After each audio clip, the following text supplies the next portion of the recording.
Nós estamos hoje aqui em mais um Papo Fácil. Que satisfação! Vou conversar com o Solemar Andrade, ele é CEO da Plusoft. É uma oportunidade muito legal, Solemar, porque estivemos num evento online há cerca de um mês e agora poder conversar com você. Tem muita coisa para a gente falar da Plusoft, não é isso? Isso aí, Flávio. Obrigado por ter convidado para participar do seu programa. Sempre é fácil o papo aqui, né? Tem que ser, espero que seja. Tem que ser. Olha, muito legal você chamar a gente nesse momento, que é super importante. Estamos passando por uma transformação na empresa, né? É uma transformação de mercado o tempo todo, mas a empresa está num momento ímpar, né? A gente acabou há um mês, como você disse, a fazer, vamos dizer, um reposicionamento da marca, né? Trabalhar um pouquinho a mensagem que a gente quer levar para o mercado. Então, isso foi uma grande surpresa para nós, tem dado bastante, vamos dizer, recall, né? E a gente está feliz, porque a gente sente que o nosso posicionamento agora tem tudo a ver com o que a gente é.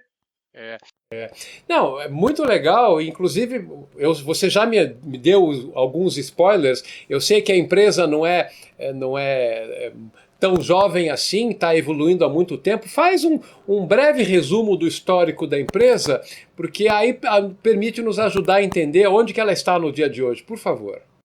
Nós somos jovens, sim, nós temos 33 anos. Eu acho que a gente ainda é uma empresa jovem porque a gente quer ir muito longe, né?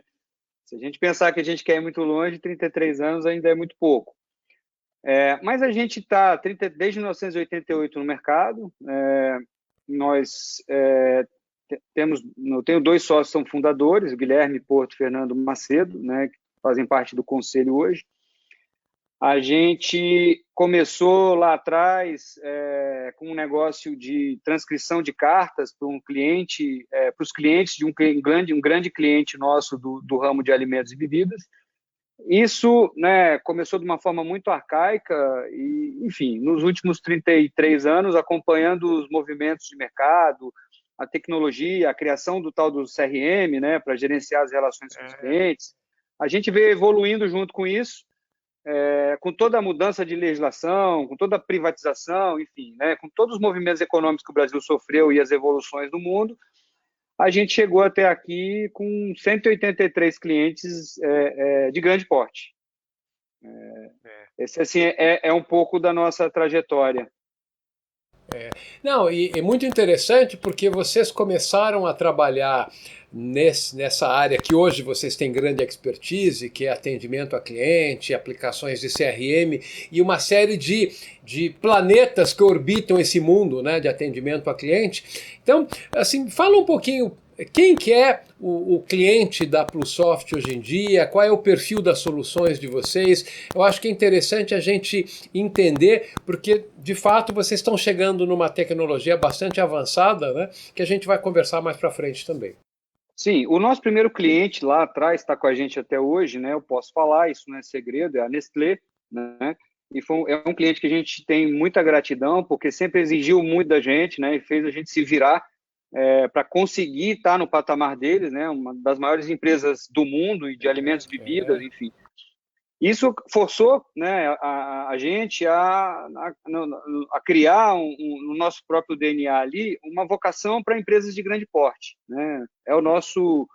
Hoje, dos nossos 183 clientes são empresas de grande porte, né? E das 183, mais de 90 são multinacionais, que tem um nível de exigência muito grande, que tem padrões, né, no mundo inteiro, e o padrão tem que ser igual em todo lugar. Então, junto com isso, a gente pode se considerar uma empresa de padrão de classe global, porque, né, vários clientes trazem para o Brasil os seus processos, os seus padrões, e a gente teve que adotar. De lá para cá, o que mudou muito, não foi além da tecnologia, foi, né, o advento da internet, que né, abriu a possibilidade de canais. Eu vou te dizer, o maior desafio de uma empresa como a gente foi sempre que abriu um canal novo, né, a gente teve que levar a comunicação para aquele canal novo. Né? Já foi o presencial, no ponto de venda, foi a época dos e-mails, 0800, do fax, né? Agora, mídias sociais, né, que viraram canais de atendimento, o próprio WhatsApp, o Messenger, né? Então, à medida que veio, né, aumentando, ampliando a quantidade de canais, a coisa foi ficando bem mais complexa, né? E aí a gente teve que evoluir do ponto de vista de tecnologia, de comunicação, inclusive, para poder começar a atender todos esses canais. Isso tem muito a ver com um posicionamento que vocês apresentaram, inclusive nesse evento que eu estou falando aí de cerca de um mês atrás, e que me parece que norteou os caminhos que vocês tomaram, que é esse posicionamento de uma empresa focada no ser humano, tal do Human Experience, né? Então comenta esse conceito do Human Experience, porque eu acho que isso vai ajudar a gente a falar das tecnologias que vocês estão trabalhando hoje. Esse conceito de Human Experience ele surgiu no insight da discussão do reposicionamento, né? Óbvio que teve ali um fator que foi, vamos dizer assim, marcante para a gente, que foi discutir esse reposicionamento em plena pandemia.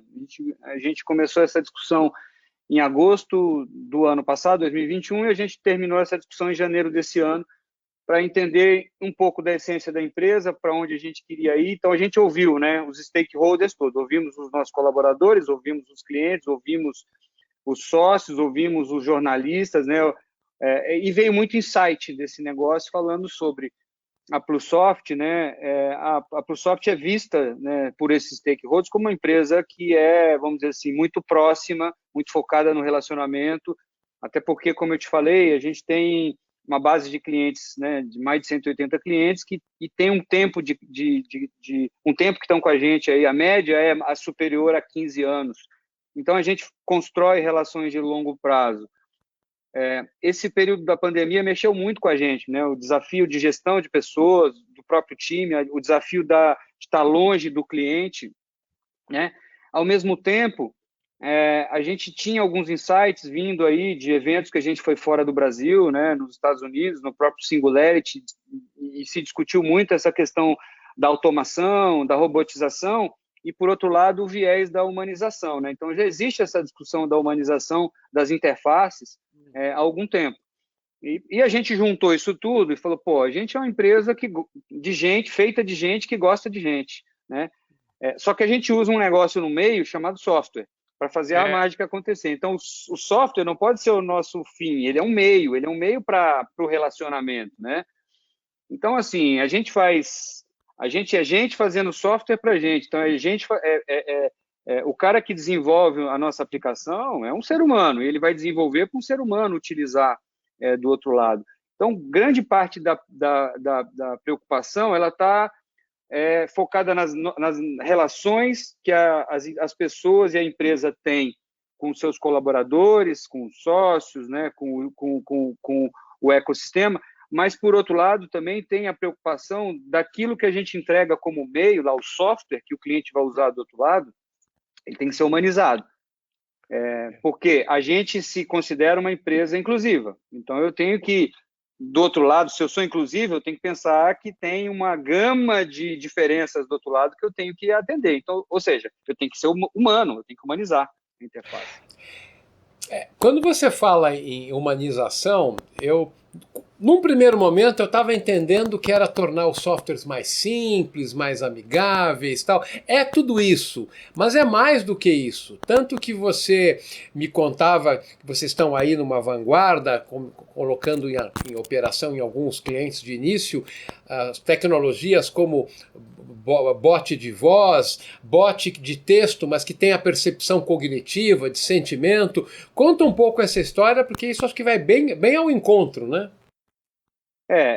Flávio, tem uma coisa interessante. Assim, nos últimos 35 anos, o que a gente viu, né? As empresas, elas sempre definiam o canal e a forma como elas queriam falar com os clientes, né? Lá atrás, a empresa criava um 0800 e falava assim, quer falar comigo? Fala por aqui. Depois, quer falar comigo? Manda um e-mail, para o e-mail XPTO. O que aconteceu nos últimos 5 anos? Mudou um pouco essa relação e o cliente começou a definir onde ele queria falar, né? Então, assim, uma das grandes mudanças foi o cliente disse assim, olha, eu quero falar via canais de comunicação, mídias sociais, por exemplo. Eu quero falar via WhatsApp, eu quero falar através do canal do Messenger, por exemplo. Quero me comunicar com a empresa dessa forma, né? Deu um complicômetro isso, porque é um canal novo, é um canal que o cliente decidiu, né? Tipo assim, eu não quero mais ligar no saque, eu não quero mais mandar e-mail, eu quero falar pelo WhatsApp. E a empresa tem que prestar esse atendimento ali. Então, primeiro que mudou essa decisão. Não é mais a empresa que define, é o consumidor que define por onde quer falar. Por outro lado, né, a empresa precisa precisa de agilidade, ela precisa de comodidade, por outro lado, o cliente quer ser atendido de forma rápida e que aquilo seja resolvido rápido e seja assertivo. Então, isso mudou, essa dominância, e isso desafiou muito a gente nessa relação, né? Ao mesmo tempo que o cliente quer usar o canal automático, digital, e às vezes assíncrono, né? Que a sincronicidade, ela diz o seguinte: você interage comigo, que eu sou a empresa, e aí a empresa, né, pega o teu post, te responde imediatamente, mas de repente você só vai abrir aquilo daqui a 3, 4 dias e você responde de novo. Então tem uma dinâmica diferente, sim, né? É diferente. Muito diferente do que era antes. Então, assim, a gente teve que se adaptar a isso e, obviamente, nessas interfaces, né, robotizadas, eletrônicas, elas têm que falar a língua das pessoas, né? Por mais comum que seja, a gente tem que falar e entender o recado, a mensagem que vem do outro lado. Não importa o sotaque, tem que entender. Então, você tem que falar gauchês, você tem que falar nordestino, carioquês, como o cara do norte, o carioquês, o paulistano, o mineiro, né? Você tem que entender a semântica e essas diferenças regionais do Brasil para poder conseguir se comunicar, resolver o outro lado e, né, como eu te falei antes, assim, não pode ser como se fosse o Machado de Assis, né? Tem que ser de uma forma muito, né, vamos dizer, simples, direta. Coloquial. O cara tem que entender do outro lado a mensagem. Então, o desafio no Brasil dessa humanização, ele não está só na carinha do software, na interface. Por exemplo, existe uma discussão muito forte agora sobre os avatares, né? Personificação do avatar, né? Se o avatar vai ser homem, gênero masculino, gênero feminino, se o avatar vai ser um trans, ou se o avatar vai ser branco, ou se vai ser negro. Na hora que a gente vai construir essas interfaces, tudo tem que ser levado em consideração, porque eu tenho que pensar no público que vai interagir do outro lado e ele tem que ficar à vontade. Ele tem que se identificar. Então, essas interfaces, elas também tendem a ser super personalizadas, do ponto de vista de design, de gráfico, né? E também na transação da conversa. E aprender, né? Tem que ir aprendendo com o tempo. Na verdade, tudo que está ligado com inteligência artificial não pode ser estanque. O dinamismo é o bonito da coisa, né? Sim, é assim, né? Existem as confusões no mercado de automação, né? De inteligência artificial, principalmente os bots. Existem bots que a gente constrói, que a gente chama bot de circuito fechado, que ele é feito com fluxo, pergunta e resposta, ele segue um fluxo e a decisão está baseada no fluxo. E, em geral, esses bots não têm motor de cognição, né? E você tem os bots que realmente têm motor de cognição, né? Que ele em algum momento, ele vai tomar a decisão sozinho. Agora, para ele tomar a decisão sozinho, ele tem que ter aprendizado. É como uma criança. Você pega o seu filho, você começa a ensinar ele, né, aos 3 anos de idade, ele começa a aprender até a hora que ele começa a tomar a decisão sozinho. Das coisas que ele começa a entender o seguinte: a frequência disso, a recência disso me leva a tomar a seguinte decisão, porque quando eu tomei assim aconteceu assado e vice-versa. Então, é um aprendizado, né, constante. O ajuste, né, ele não acaba nunca, né? Até porque a gente tem fenômenos de linguagem, né, que evoluem. O brasileiro, então, nem se fala, é o mais criativo, né? A gente é o campeão do mundo do meme e do falso positivo, né? Não, com certeza. Sabe que você comentando isso tudo me faz entender. Aplicações de CRM tem uma série de funções que são protocolares, né? Manter as informações dos clientes, registro de contato, mas assim, são protocolares. Vocês, na verdade, conseguiram agregar uma série de camadas de inteligência, de funcionalidades, interação humana, né? Isso tudo. Inclusive, isso me faz pensar, já que vocês têm uma clientela de empresas muito grandes ligadas a varejo, a financeiro, bancos, etc., em grandes empresas, essa história de permissão, foi bem recente, de permissão de pagamento por WhatsApp, isso aí eu acho que tem a ver com o mundo de vocês, não tem não? Total. Isso, puta, ontem tivemos a grata notícia, né, da concessão das licenças aí pela autoridade monetária, o Banco Central, para que a gente, né, o próprio WhatsApp, o Facebook, pudesse colocar já meio de pagamento de transação entre pessoas, né? Esse é o primeiro momento entre pessoas, mas não está liberado ainda para comércio eletrônico, mas é uma questão de tempo. Não, assim, mais uma vez, eu vejo o Brasil nesse sentido, né? A gente tem outras mazelas, mas nesse sentido, quando a gente olha modernização de canais, de transação, a gente é benchmark global, a gente sempre está na frente. O nosso sistema financeiro, ele é dos mais modernos do mundo, né? E já teve o Pix no ano passado, que já foi uma super evolução, e ontem a gente teve essa notícia, ou seja, só torna mais complexa a nossa vida aqui enquanto provedor, porque além das transações de texto, voz, né, para comunicação, né, para resolver, vamos dizer assim, pós-venda de cliente, agora a gente vai ter nós vamos ter esse novo sabor aí, que é pagamentos, né? Rede de pagamento, custo de pagamento reduzido. A gente vai ter aí uma inserção de um público não bancarizado podendo fazer suas transações. A gente vai ter uma inserção do profissional liberal ali que não está ligado a empresa ou que é um microempresário, que vai poder usar esses canais de comunicação, WhatsApp e Messenger, para poder, né, prestar o serviço dele e receber. Né? Isso é muito legal. Bom, na verdade, eu estou entendendo que estar ligado, estar antenado com essas mudanças e estar sempre atualizando o sistema de vocês é o plus do software, né? Fazendo um trocadilho com o nome de vocês. Assim, o que desafia a gente todo dia, e isso é muito bom, é a evolução, né, dos negócios, a evolução do mercado. Então, assim, a gente não tem um dia igual ao outro, né? A nossa área de produto, de P&D, ela é uma área super estressada, né, vamos dizer assim, porque estava tudo bem até ontem. Aí ontem pintou esse negócio novo da regulação de pagamento, meio de pagamento via canais assíncronos, já virou um desafio para o nosso time de produto, porque vai ter um cliente depois, hoje deve pintar algum cliente perguntando assim, que dia que a solução está pronta de vocês, né?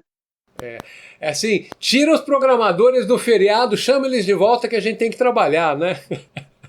Não, assim, essa semana a gente acabou, né, trabalhando normal, vamos ver os muitas feriados. empresas. Quem está Quem em está em casa, casa, muita empresa fez assim. Não faz sentido, né? Para a gente que já está no home office desde 16 de março do ano passado, mas é muito disso, tá?